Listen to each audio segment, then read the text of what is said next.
Janet Holloway had spent months fighting quietly. Long hours in sterile hospital rooms, painful treatments, a private battle few outside her doctor's office knew the true weight of. When her daughter called, asking her to help decorate for an important family party, Janet made a decision that no one knew the cost of. She skipped her final radiation session, pushing aside her own healing in favor of bright streamers, floral centerpieces, and balloons. Hours spent planning, baking, setting up, until the cruelest blow arrived, not with a shout, but with silence. They canceled the event without telling her. Standing alone in an empty hall filled with forgotten decorations, Janet realized sometimes the deepest sacrifices are the ones no one even notices, and sometimes healing must begin with letting go. Janet Holloway was never the type to make a fuss about herself. Even when life dealt her the harshest cards, she faced them with a kind of quiet resilience that didn't demand attention. She had been that way as a child, growing up in a small town where self-sufficiency was more valued than sentiment. She carried it into adulthood, raising her 2 children, Melissa and Derek, with hands that worked tirelessly and a heart that gave without ever asking for anything back. When Janet first felt the lump, she told no one. She waited until after Christmas, after Melissa's engagement announcement, after Derek's new job celebration, before she even made the appointment. Even then, she didn't tell her children about the diagnosis: stage 2 breast cancer. Manageable, the doctor said, if caught early, if the treatments were consistent. Janet nodded and scheduled the radiation therapy quietly between family events and volunteer hours at the church. She did not want to be a burden. She told herself that it was better this way, that they were too busy building their own lives to worry about hers. So she drove herself to the hospital, sat alone in waiting rooms filled with heavy silences and outdated magazines, endured the treatments that left her weary down to her bones, and still returned home to bake casseroles, tend to her garden, and attend every birthday, recital, and barbecue her family hosted. When Melissa called about the engagement party, Janet listened carefully to her daughter's voice, bright and bubbling with excitement. They were planning a beautiful event: string lights, homemade decorations, fresh flowers from the farmer's market.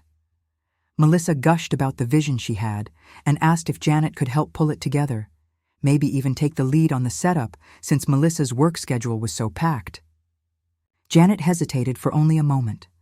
Her final radiation session was scheduled for the same day, a milestone her doctor had urged her not to miss. But when Melissa said, "It would mean the world to me, Mom," Janet smiled into the phone and said, "Of course, sweetheart. I'll take care of everything." The decision weighed on her more heavily than she cared to admit. She reasoned with herself that one more session could be rescheduled. She convinced herself that this party, this celebration of love and future and joy, was more important than one more visit to the sterile, humming machines that had become too much a part of her life. She tucked away her fears, her exhaustion, and threw herself into the preparations. Janet spent the week before the party crafting handmade centerpieces out of wildflowers and ribbons. She stayed up late stringing tiny fairy lights onto twine, arranging photo boards of Melissa and her fiancé through the years. She baked trays of pastries, carefully piping frosting onto each one, despite the trembling that had begun creeping into her fingers from the cumulative effects of treatment. Every detail mattered to her because it mattered to Melissa. The morning of the event, Janet loaded her small car with boxes of decorations, platters of food, and her carefully packed supplies. She wore a soft lavender blouse and a skirt that floated lightly around her legs, a small effort to look festive, even though her body ached in ways she could not name. Driving to the rented community hall, she hummed along to the radio, telling herself she would rest afterward, that the day's effort would be worth it when she saw Melissa's face light up as she walked into the decorated room. She arrived early, as planned, and set to work. Alone, she arranged tables, strung lights from ceiling beams, pinned photos onto boards, and laid out the platters of food. Hours slipped by in a blur of movement and effort. Now and then, she paused, pressing a hand to her lower back or closing her eyes against a sudden wave of dizziness, but she pushed on. As the clock crept closer to the party's start time, Janet checked her phone, expecting a flurry of texts, confirming arrival times or last-minute changes. There were none. A slight unease stirred in her chest, but she dismissed it. Surely they were just running late. Surely Melissa would walk through those doors at any moment, her face flushed with excitement and gratitude. The hall stood ready, tables gleaming, flowers nodding in their vases, candles waiting to be lit. Janet stood near the entrance, smoothing the front of her skirt, her heart beating a little faster. And she waited. The minutes ticked by, and Janet kept glancing toward the glass doors, expecting them to swing open with the happy chaos of family arriving. She smoothed the napkins at the drink table, adjusted the bows on the centerpiece vases, checked the candles again. Everything was perfect, just as Melissa had described. Half an hour passed, then another. Still no one came. Her phone lay silent on the nearby table. No calls, no messages. Janet's fingers hovered over the screen, tempted to call Melissa, but she stopped herself. She didn't want to seem pushy or impatient. Maybe they had been delayed. Maybe there was some mix-up with transportation. She busied herself with small tasks, straightening chairs, wiping invisible spots off the already gleaming tables, anything to keep the gnawing unease from growing. By the third hour, the truth became harder to push away. The sun outside had shifted lower, casting longer shadows across the parking lot, still completely empty. The golden glow that had filled the hall earlier was now muted, casting everything in a tired, fading light. Janet finally sat down at one of the decorated tables, her body aching from hours of standing, her heart thudding heavily in her chest. She picked up her phone at last and tapped out a text to Melissa. "Hey, sweetheart, just checking in. Everything all right?" She stared at the screen, watching for the dots that would indicate a reply was coming. None appeared. 10 minutes later, she tried again, forcing herself to keep the message light. "All set up here. Hope everything is okay. Let me know when you're close." Still nothing. Janet sat very still, the room around her growing quieter and dimmer with every passing minute. The candles, still unlit, stood like tiny monuments to a joy that would never arrive. The fairy lights she had strung along the ceiling dropped slightly in the growing gloom. She wrapped her arms around herself, suddenly cold despite the lingering heat of the summer afternoon. Finally, after nearly 4 hours of waiting, her phone buzzed. A message from Melissa. Just a few words, tossed out casually as if they were nothing. "Hey, Mom, sorry, I had to cancel the party. Something came up. Hope you're not in too much trouble. Love you." Janet read the words once, then again. The edges of the screen blurred slightly, not from any defect in the glass, but from the sudden stinging well of tears that filled her eyes. Something came up. Something, not someone, not an emergency, not a crisis, just something. And they hadn't thought to call, hadn't thought to tell her before she left her home, before she missed her final radiation session, before she poured every ounce of her dwindling strength into making this place beautiful for them. Janet set the phone down carefully, as if anything louder than a whisper might shatter what little dignity she had left in the empty hall. She looked around at the decorations, the flowers, the photos she had lovingly printed and mounted.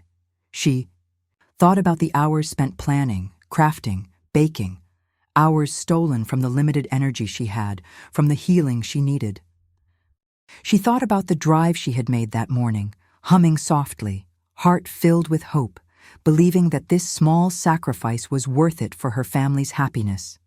And now she sat alone in a room filled with all her effort and none of their presence.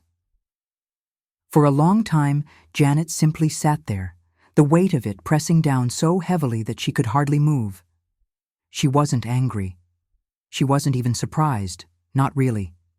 Somewhere deep down, she realized, she had known for a long time how easily her needs, her sacrifices, had slipped out of view for those she loved most. But sitting there, surrounded by the echoes of a celebration that would never come, she understood. Something she hadn't let herself face before. She mattered, not because she could decorate their parties or fill in their gaps, not because she quietly carried their burdens without asking for anything in return. She mattered simply because she was Janet Holloway, daughter, mother, fighter, survivor. And if they could not see that, it did not erase the truth of it. As the sun dipped below the horizon, Janet rose slowly from the table. Her body protested the movement, but her spirit steadied itself. She began packing up the decorations, not with the frantic, hopeful energy of before, but with a quiet determination. She folded the tablecloths, boxed the flowers, and stacked the chairs. She reclaimed every piece of herself she had given so freely. When the last of the boxes were packed, Janet stood at the door and took one final look at the empty hall. It no longer looked like a place of abandonment. It looked like a place where she had poured out her love, where she had given all she could. And that, she decided, was nothing to be ashamed of. She turned off the lights, stepped into the cooling, evening air, and closed the door behind her.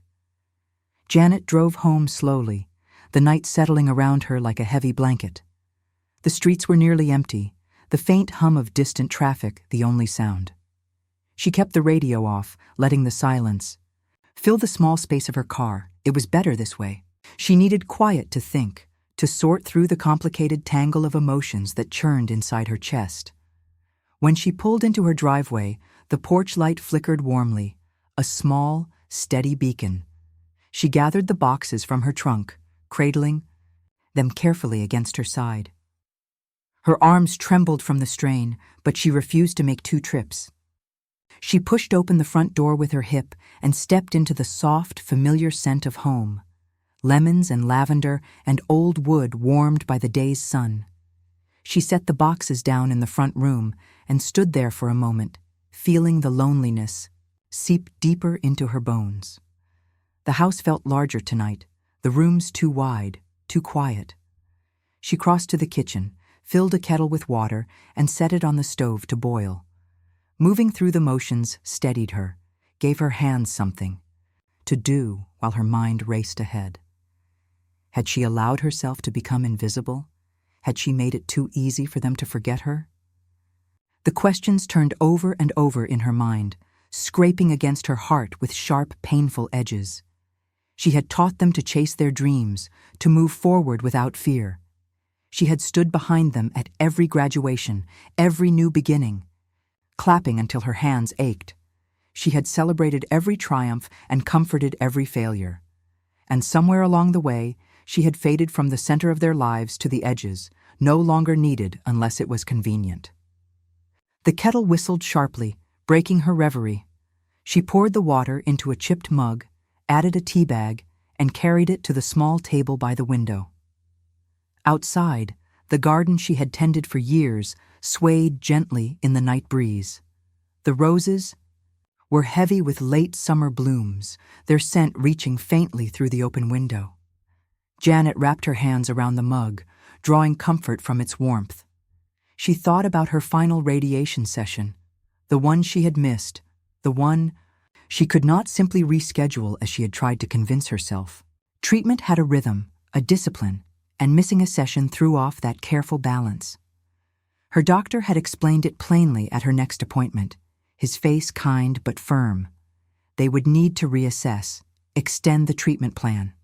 More weeks, more sessions, more fatigue. And all because she had chosen to prioritize a party that had never even happened. She didn't regret loving her children. She didn't regret the years she had spent pouring herself into their lives.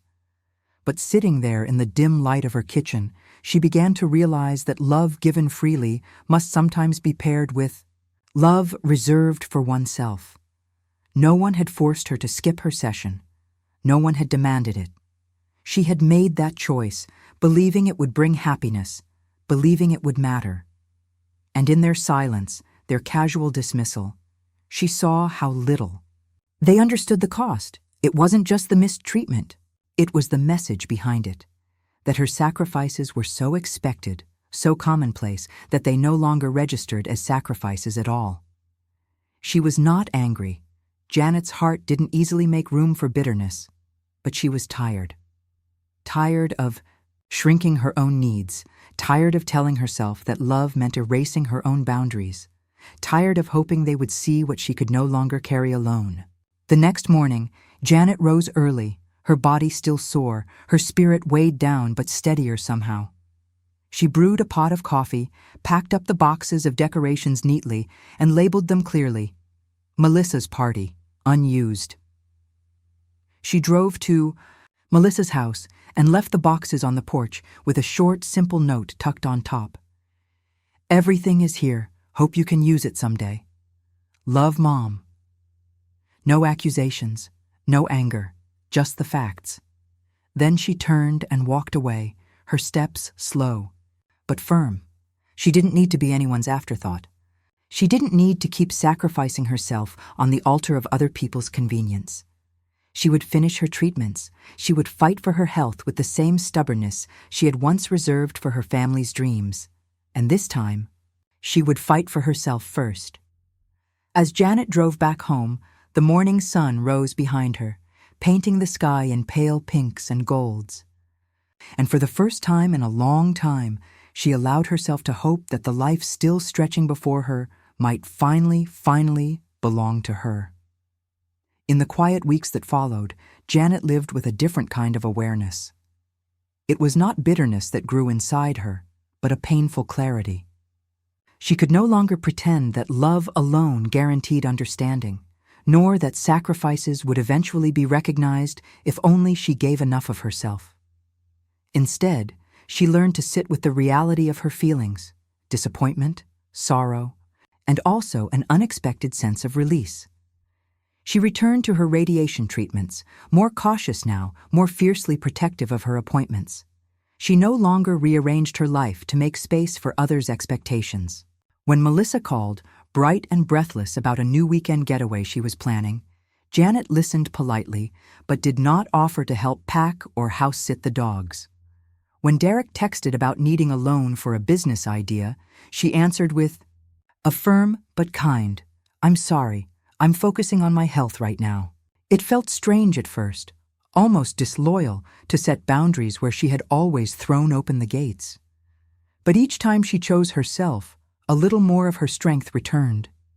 Janet found herself thinking often about the version of herself she had been before cancer, before the endless cycles of giving. She remembered the young woman who loved to paint small landscapes, who would walk down to the creek with a book tucked under her arm and spend hours reading by the water. She wondered when she had allowed that woman to disappear beneath the weight of everyone else's needs. The answer, she realized, didn't matter as much as what she would do next. One afternoon, after a particularly grueling treatment session, Janet drove not home, but to a small art supply store she had passed 100 times, but never entered. The air inside was thick with the smell of paper and paint and possibility. She wandered the aisles slowly, her body fatigued, but her spirit sparking with a quiet excitement. She chose a set of watercolor paints, a pad of heavy paper, and a few brushes. When she returned home, she cleared a space on the kitchen table and, for the first time in years, she painted. Her hands trembled at first, but she didn't let it stop her. She painted a simple scene, a tree by the water, its reflection shimmering, beneath a bright sky. The lines weren't perfect. The colors bled into each other in places. But it was hers.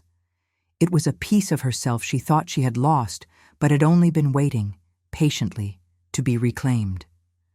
As the days stretched into weeks, Janet began building a life around these small, stubborn acts of self-respect. She joined a gentle yoga class at the community center, choosing the early morning sessions where the room was filled with other women who understood the quiet language of endurance.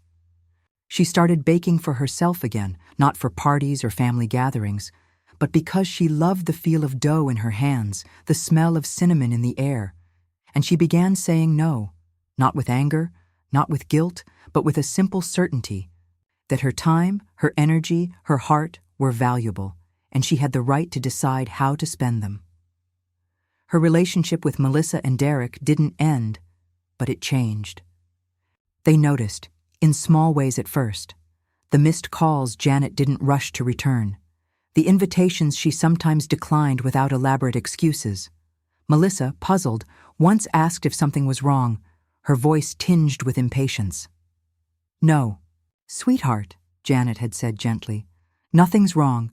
I'm just learning to take better care of myself." The words hung in the air, simple and unshakable. Janet didn't explain further.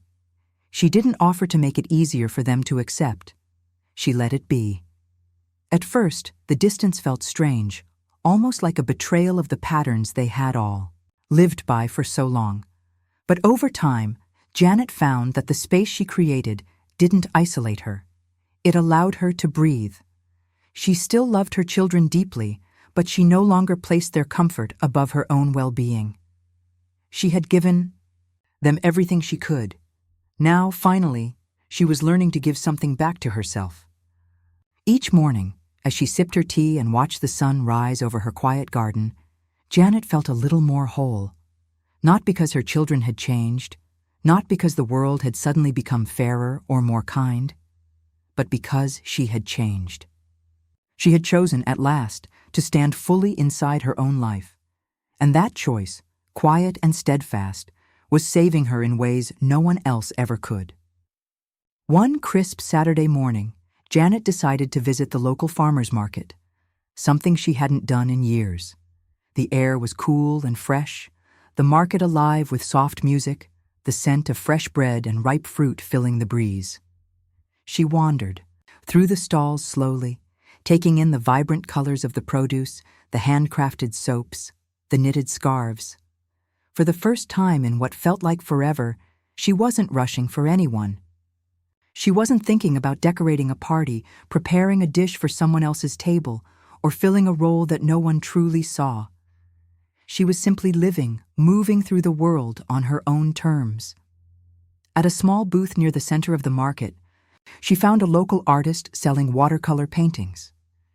Janet paused, admiring the soft brushstrokes, the way the light seemed to dance across the paper. The artist, a woman around her age with silver hair pulled into a loose braid, caught her gaze and smiled warmly. "You paint?" she asked, tilting her head thoughtfully. "I used to," Janet replied, surprised by the catch in her own voice.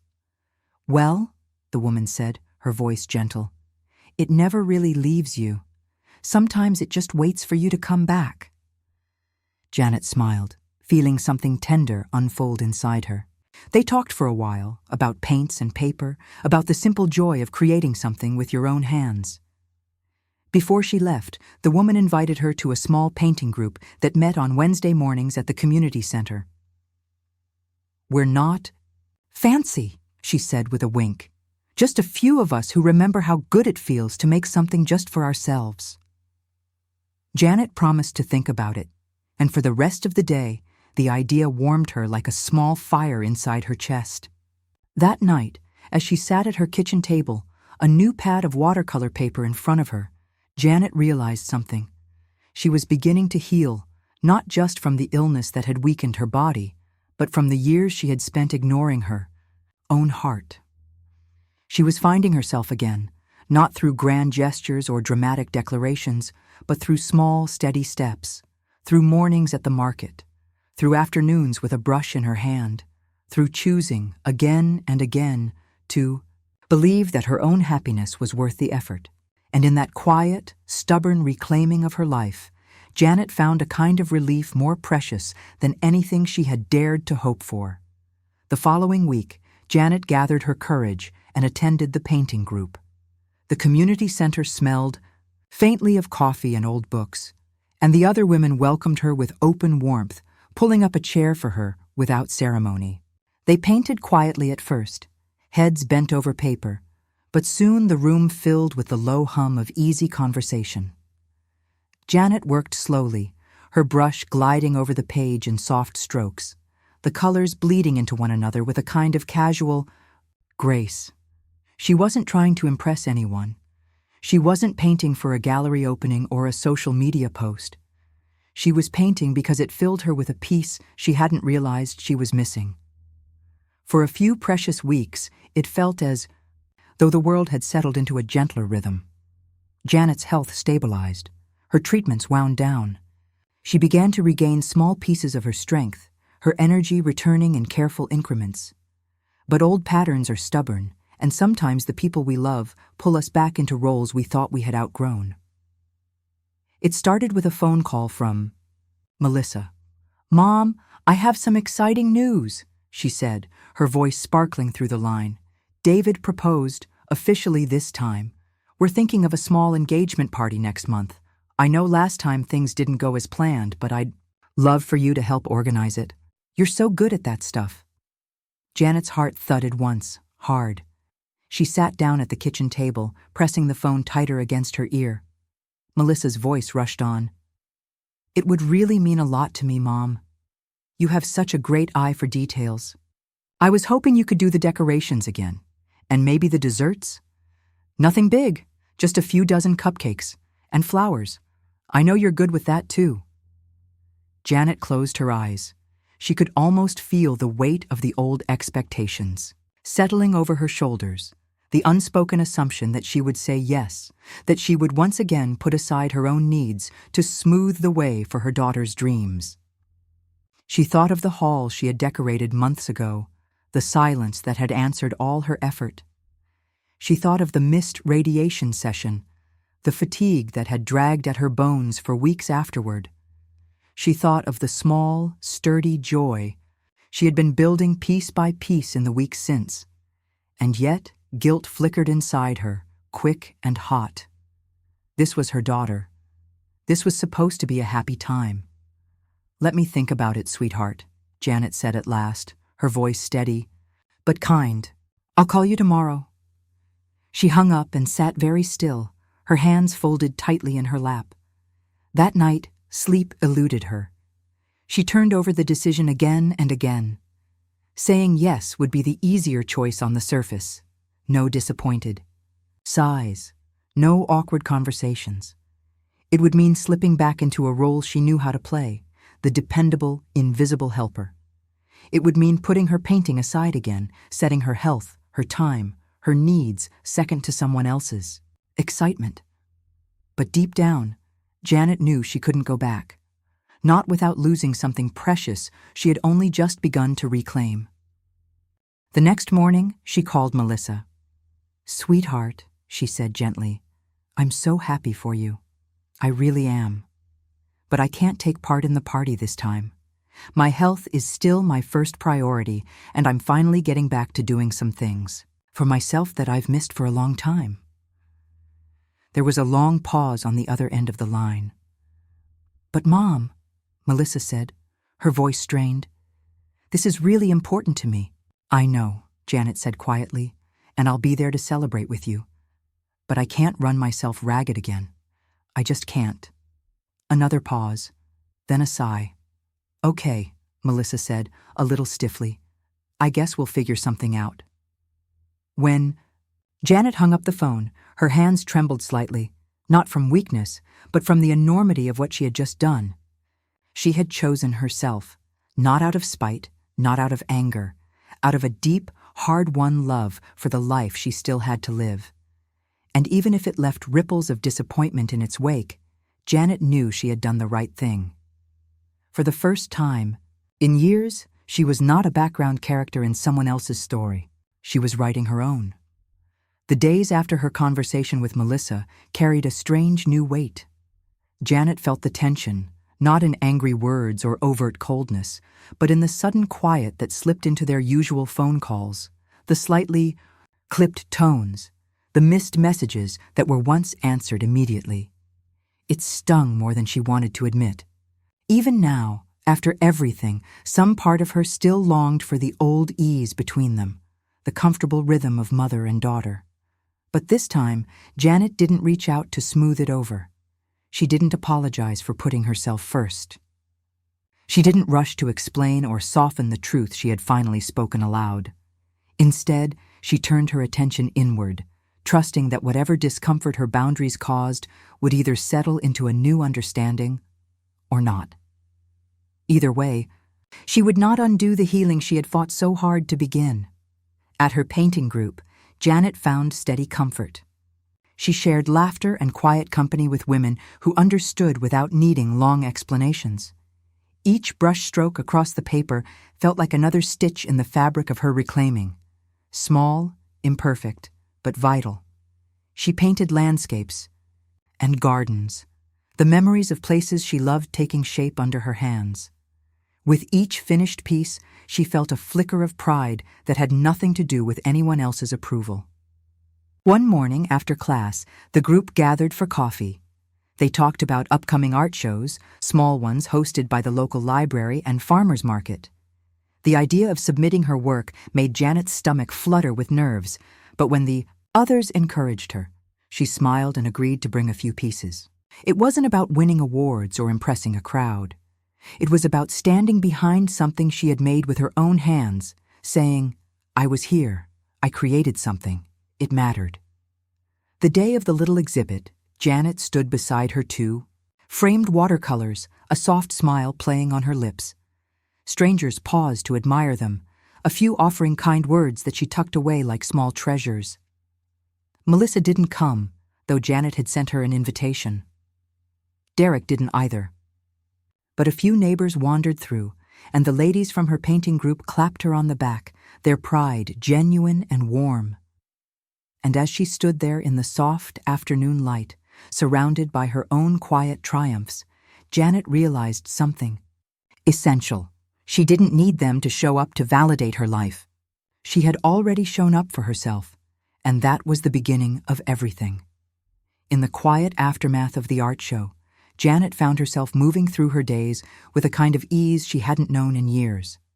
Life didn't suddenly become perfect. Melissa still called less often than she used to. Derek still spoke to her as if she were a fixture of his past, more than a part of his present. But Janet no longer measured her happiness by the frequency of their attention. She had stepped out of that shadow, and she was learning every day how to stand in her own light. Her health continued to improve slowly. Her doctors were cautiously optimistic, and Janet, for once, allowed herself to share their hope. She didn't plan her days around medical appointments or family demands anymore. Instead, she planned them around herself, around painting sessions, morning walks, trips to the library, and afternoons at the farmers market. She still loved her family, but she had finally learned to love herself too, in ways that did not require their permission. One Sunday, while watering her garden, Janet noticed a few small buds breaking through the soil where she had planted wildflower seeds months earlier. She crouched down, smiling as she touched the fragile stems. They had taken root quietly, stubbornly, growing beneath the surface when it seemed like nothing was happening. Their blooms, when they came, would be all the more beautiful for the long, invisible work it had taken to bring them to life. It felt like a metaphor for her own healing. Later that afternoon, Melissa stopped by unexpectedly. She stood awkwardly on the porch, shifting her weight from foot to foot, a small box in her hands. Janet invited her inside, offering tea and a seat at the kitchen table. They spoke about simple things first: the weather, Melissa's work, plans for the wedding. There was a hesitation in Melissa's voice, a careful choosing of words that Janet recognized. And then, after a long pause, Melissa reached into the box and pulled out a small framed photo, one of Janet as a young woman, standing by the creek, paintbrush in hand, the sunlight caught in her hair. "I found this while cleaning out some old boxes," Melissa said softly. "I thought you might want it. Or maybe you could put it up at your next show." Janet held the frame gently, her heart swelling. She didn't need a flood of apologies. This small offering, this tiny acknowledgement of who she had been and still was enough. She smiled, tears prickling at the corners of her eyes. "Thank you, sweetheart," she said. And in that moment, Janet understood. She hadn't lost her family. She had simply found a new way to belong to herself first. The rest would come, or it wouldn't. Either way, she would be just fine. The days grew longer, stretching into the soft warmth of late spring. Janet sat on her porch most evenings, a mug of tea resting in her hands, watching the sunset paint the sky in slow, deliberate strokes of pink and gold. Her garden had begun to bloom in full now, a riot of color spreading across the yard, stubborn and joyful. She loved the wildness of it, the way the flowers refused to be orderly, the way they thrived despite every storm. It mirrored the quiet revolution that had taken place inside her. Janet often thought back to the months when everything had changed. The party that never happened, the missed treatments, the heavy loneliness of realizing she had been so easily forgotten. It would have been easy to let those wounds harden her, to let disappointment close her heart. But somewhere along the way, she had chosen a different path. She had chosen to nurture herself the way she had once nurtured everyone else. That choice hadn't come in one grand, cinematic moment. It had come in hundreds of small ones: the decision to pick up a paintbrush, the courage to attend a painting class full of strangers, the steady refusal to rearrange her life around everyone else's convenience. It had come in saying no and meaning it, in letting the guilt rise and pass without letting it steer her back into old patterns. It was a different kind of strength than she had once admired in herself. In her younger days, she had measured strength by endurance, by the ability to carry burdens quietly and without complaint. Now, she understood a deeper truth. Real strength was knowing when to set the burden down, when to say, "I am not here only to serve, I am here to live." Janet's children were still part of her life, but their roles had shifted. She no longer hovered on the edges, waiting to be needed. She stood in the center of her own story now, welcoming them when they came, but not dimming herself when they were too busy, too distracted to notice. She loved them, yes, but she also loved herself, and that made all the difference. She thought often of the young woman in the photo Melissa had brought her, the girl with the sunlight in her hair, the joy on her face, the paintbrush in her hand. That girl had never truly left. She had simply waited, patient and faithful, for Janet to remember her. Some evenings, Janet pulled out her paintings and marveled at how they had filled her home. Watercolor landscapes lined the walls now, each one a quiet testament to the life she was reclaiming. They weren't perfect. The colors sometimes ran wild, the lines wavered here and there, but they were hers. They were proof of her own persistence, her own spirit. Neighbors often admired her work when they visited. A few even asked if she might consider hosting a small exhibit at the community center. Janet had smiled at the idea, not out of pride, but out of a quiet acknowledgement of how far she had come. Maybe she would. Or maybe she would just keep painting for herself, because she loved the feel of color sliding across paper, because it made her heart sing in ways no applause ever could. She no longer chased recognition. She no longer yearned for a place at every table. She had built her own table, her own life, out of small, deliberate acts of self-respect, and there was a peace that was far greater than any party or speech could ever offer. As the sky deepened into twilight and the first stars appeared, Janet leaned back in her chair, feeling the steady, unshakable rhythm of her own heartbeat. She was still here. She was still strong. She was still becoming. The journey had not erased the hurts. It had not rewritten the past, but it had transformed her future, given her a new compass by which to navigate the years still ahead. A future where she was no longer waiting to be seen. A future where she no longer measured her worth by anyone else's appreciation. A future where she loved and was loved, starting with herself. And in that tender, powerful truth, Janet Holloway found not just healing, but home. The summer unfolded gently, and with each passing week, Janet found herself breathing more easily. Her mornings were slow and rich, sunlight filtering through the curtains, the scent of fresh coffee filling the air. She painted nearly every day now, her kitchen table often cluttered with brushes, paints, and half-finished scenes of gardens, oceans, and distant hills. Sometimes Melissa would call her voice softer than before, more careful. They spoke about simple things, recipes, books, flowers blooming in their respective gardens. There were no apologies spoken directly, but Janet felt the change in her daughter's tone, the way she asked, "How are you, Mom?" and waited for the answer. She had learned that healing rarely came in grand gestures. It came instead in the small, everyday acts of being true to herself. It came in saying no without guilt. It came in letting herself rest when she was tired, in laughing without worrying if anyone else thought it was appropriate. It came in honoring her life as something valuable, not because others celebrated it, but because it simply was. One evening, as she sat in the backyard under the wide sweep of the stars, Janet reflected on the woman she had become.